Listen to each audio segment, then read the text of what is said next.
आप तो अच्छा चलिए चलिए, आपको आपके सवाल जो हैं आप एक कमेंट उन पर भी कर दीजिए।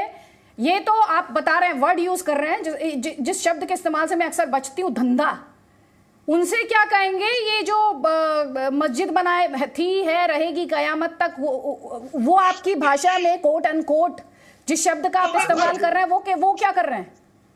ये धर्म है, ये सत्य है, और लिंगम जन्मर पत्थर मूर्ति मूर्जा असत्य है। वेदा गीता कुरान हदीस से तो असत्य के रास्ते पे चल के कई को नरक में जा रहे हैं। क्यों? श्री राम के खिलाफ जा रहे हैं। श्री कृष्ण लिंगम पूजा नहीं करे, जानवर पत्थर मूर्ति पूजा नहीं करे। मैं आपसे सनातन धर्म पर डिबेट करने के लिए आपको नहीं बुलाया सर। सनातन धर्म के बारे में जानने के लिए आपको नहीं बुलाया सर। सनातन धर्म क्या कहता है उस पर उसके डिस्कशन के लिए आपको मैं अलग से डिबेट होगी, उसमें बुलाऊंगी। आज जो अभी मैंने आपसे सवाल पूछा, आप ये बता रहे हैं कि बीजेपी, आरएसएस, विनय कटियार, मैं आपसे कह रही हूं उनके बारे में आपकी क्या राय है? जो कहते हैं मस्जिद थी, है और कयामत तक रहेगी, उनके बारे में क्या सोचते हैं आप? उन पर भी तो दो शब्द। कयामत तक मस्जिद रहेंगी, और जो मस्जिद को गोगोई जैसे दलाल जज पेगासुस के टेंट में, अच्छा वो सत्य है, वो सत्य है आपकी नजर में, वो आपकी नजर में सत्य हो जाता है। और दूसरा, अगर अपनी आस्था की बात करें तो वो धंधा कर रहा होता है। बहुत बढ़िया, आपके बड़े अच्छे डबल स्टैंडर्ड्स, बहुत बढ़िया, ये एकदम क्लियर है, आपके में तो कोई कंफ्यूजन ही नहीं है। आप सत्य बोलते हैं और दूसरे धंधा करते हैं। क्या बात है, क्या बात है सर देवकीनंदन ठाकुर। दलाल, आरएसएस के दलाल के खिलाफ जजमेंट दिया, दस्तूर के, कॉन्स्टिट्यूशन के, धार्मिक किताबों के 1056 पेज के जजमेंट में एक भी जजमेंट धार्मिक किताब का रेफरेंस नहीं, दस्तूर का रेफरेंस नहीं, आर्कियोलॉजिकल सर्वे रिपोर्ट का रेफरेंस नहीं। नहीं, आप कहना क्या चाह रहे हैं? सीधा मुद्दे पर आइए सर, सीधा मुद्दे पर आइए। इलियास सरफुद्दीन, मुद्दे पर आइए, मुझसे मुझे कहानियां मत सुनाइए, मुद्दे पर आइए मेरे साथ, मुद्दे पर आइए। क्या पॉइंट है? पॉइंट बोलिए अपना। अब देश बर्बाद होगा तो रोएंगे। ऑलरेडी अर्थव्यवस्था बर्बाद हो गई, इकोनॉमी बर्बाद हो गई, सिक्योरिटी बर्बाद हो गई, देश बिकने के कगार पे आ गया। तो एक सेकेंड, नहीं तो आप सब ये डिबेट में सबको याद आती है, ये बढ़िया आप लोगों का। नहीं, डिबेट में याद आता है आपको कि अर्थव्यवस्था बर्बाद हो रही है, डिबेट में याद आता है महंगाई बढ़ रही है, डिबेट में याद आता है बेरोजगारी। बाकी नेता, आप लोग कभी सियासत को देखते हैं ध्यान से? ध्यान से देखते हैं? बीते 15-20 दिन के उठा लीजिए स्टेटमेंट, कुल मिला के सिर्फ मंदिर मस्जिद की बात कर रहे हैं। ये सियासत, ये चिंताएं आपकी डिबेट के लिए ही रहती हैं क्या? ये डिबेट, ये सियासत की जो चिंताएं सिर्फ डिबेट में आकर बड़ी बड़ी बातें करनी है, सियासत नहीं करनी है इन मुद्दों पर। डिबेट में याद आ जाते हैं ये मुद्दे, क्योंकि जब इनसे ये कहा जाता है सियासत से कि हिंदू मुसलमान कर रहे हैं आप, तो ये मुद्दे याद आ जाते हैं आपको। जब आईना दिखाए जाने लगे तब ये मुद्दे याद आते हैं। कोई बात नहीं, सैयद असीम वकार भी थोड़ी देर पहले यही कर रहे थे। सैयद असीम वकार, को आईना हम बता रहे, हमारे बाप ने खून पसीना दिया देश के लिए, लड़के 71 की जंग में। अरे सर रुक जाइए प्लीज, ये भाषण का मंच नहीं है, वाद विवाद का मंच है, प्लीज। भाषण का मंच नहीं है ये, भाषण का मंच नहीं है। सैयद असीम वकार, समाधान बताइए आप, समाधान जानना है आज आपसे मुझे। सैयद असीम वकार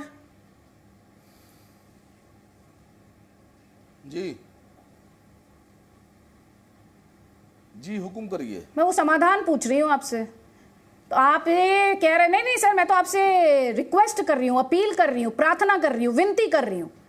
तो आप ये वादा कर रहे हैं आज इस मंच पर बैठकर कि अगले 15 दिन तक एआईएमआईएम के प्रवक्ता, एआईएमआईएम के प्रमुख असदुद्दीन ओवैसी ज्ञानवापी पर कोई स्टेटमेंट नहीं देंगे और सिर्फ महंगाई, बेरोजगारी और इकोनॉमी पर बात करेंगे।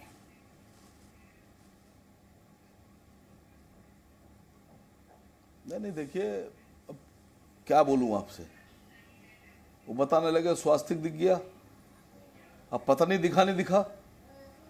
परसों एक साहब मुझसे कहने लगे कि आप लोग को चाहिए दे दीजिए। हमने क्यों? कल स्वास्थ्य का निशान है। वही तो मैं आपसे पूछ रहा हूं, क्या आप भी इस बात को मानती हैं? कहां दिख गया स्वास्थ्य? और जहां स्वास्थ्य दिखता है वहां आप लेते नहीं। मैं तो गुजारिश कर रहा हूं आरएसएस से और विनय कटियार जी से कि जर्मनी चले जाएं। पूरा जर्मनी आप ही का है, वहां स्वास्थ्य ही स्वास्थ्य, पूरे जर्मनी में स्वास्थ्य करिए अटैक। मुकदमा कर दिए जर्मनी में, वहां करेंगे नहीं आप। कौन सी सोच लेकर बैठे हैं आप लोग? आप जर्मनी पे कोई बोलेगा नहीं, इतने स्वास्तिक है वहां तो, हर तरफ स्वास्तिक, इधर भी स्वास्तिक उधर भी स्वास्तिक, जर्मनी बोलेंगे नहीं, अब जवाब ही नहीं दे रही आप।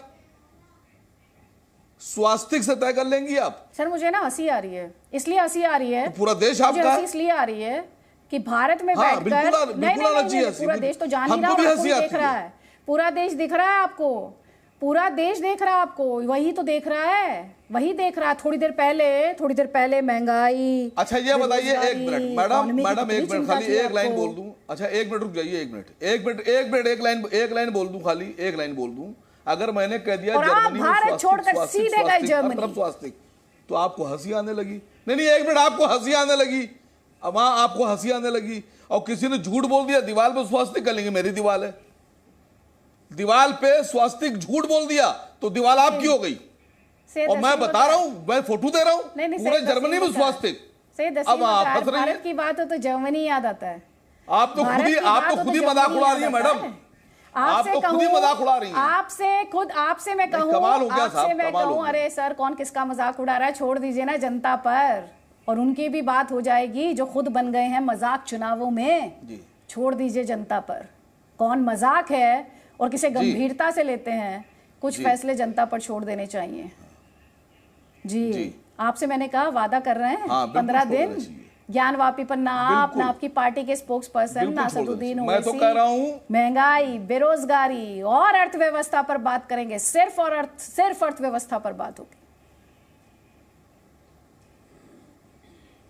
कम से कम 100 भाषण उनके होंगे, कम से कम 100 भाषण। मुझे मौका दिए, मैं आपकी सबका लिंक भेज दूं आपको, चलाती रहिए। असल में होता क्या रहा, 1 घंटे के भाषण में उन्होंने अर्थव्यवस्था पे बोला 5 मिनट 8 मिनट, और उन्होंने भारतीय जनता पार्टी को जवाब दिया 3 मिनट। तो वो 3 मिनट आप चलाते हैं, 8 मिनट चलाते ही नहीं है, क्योंकि वो शूट कर रहे हैं आपको। वैसी हिसाब से ज्यादा अर्थव्यवस्था पे कोई बात नहीं करता, वैसे हिसाब से ज्यादा कानून व्यवस्था पे कोई बात नहीं करता, वैसे हिसाब से ज्यादा संविधान पे कोई बात नहीं करता, वैसे हिसाब से ज्यादा एजुकेशन पे कोई बात नहीं करता। कौन करता है बताइए मुझे। मार्च निकाले हैं उन्होंने, चलिए एक बार हैदराबाद बात कर लेते हैं, आपको मालूम पड़ेगा कि डेवलपमेंट क्या होता है। आप अपने कन्वीनियंस के हिसाब से इधर से उधर हो जाते हैं आप सब, कन्वीनियंस के हिसाब से। सर सुनिए, आपसे मैं भारत पर बात करी थी, आप जर्मनी चले गए, नाजी सिंबल और स्वास्तिक आपको सेम नजर आते हैं। अब उसके आगे, इसीलिए मैं जर्मनी वाले डिबेट में क्योंकि मैं तो भारत की बात कर रही हूँ, आपको जर्मनी में रेफ्यूज दिखाई दिया, आपको जर्मनी में सोल्यूशन दिखाई दी, आपको नाजी सिंबल जो है उसमें स्वास्तिक दिखाई देने लग जाता है। आप ये बता दीजिए, असदुद्दीन ओवैसी कितनी बार महंगाई, बेरोजगारी, अर्थव्यवस्था को लेकर चुनाव में गए, क्योंकि वो तो या तो ये धमकाते रहे जब योगी चला जाएगा मठ में, मोदी चला जाएगा तब क्या होगा तुम्हारा, जब दलितों ने चुन लिया, पिछड़ों ने चुन लिया, ठाकुरों ने चुन लिया, इसने चुन लिया, उसने चुन लिया, मुसलमान अपने नेता कब चुनेंगे। यही सब अर्थव्यवस्था और महंगाई पर बात हो रही थी, यही सब था जो हमने मिस कर दिया।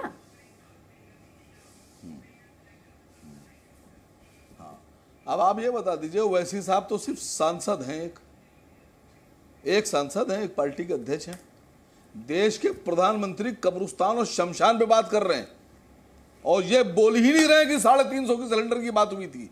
आप लोग उनसे पूछते ही नहीं। देश के प्रधानमंत्री। Presenting B News app, available on Google Play and App Store. Download it now.